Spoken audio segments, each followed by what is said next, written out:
ఒక పేషెంట్‌కి ఎలాంటి సింప్టమ్స్ ఉంటే ఆంకాలజిస్ట్‌ని సంప్రదించాల్సి వస్తది? క్యాన్సర్ అనేది ఒక రోజులో వచ్చే డిసీజ్ కాదండి.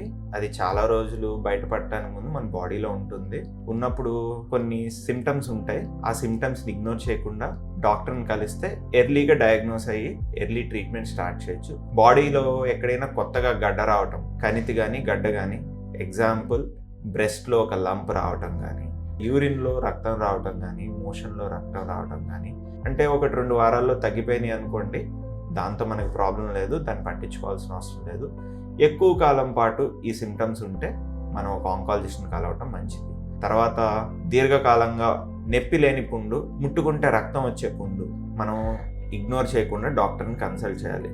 ఇంకొకటి, ఆహారం తినేటప్పుడు మింగుడు పడకపోవటం, లేదా రీసెంట్గా ఒక నెలన్నర రోజుల్లో 5-10 కేజీలు బరువు తగ్గటం. అంటే తగ్గాలని తగ్గితే అది ప్రాబ్లం కాదండి, ఏమీ చేయకుండా తగ్గేవాళ్ళు ఉంటారు.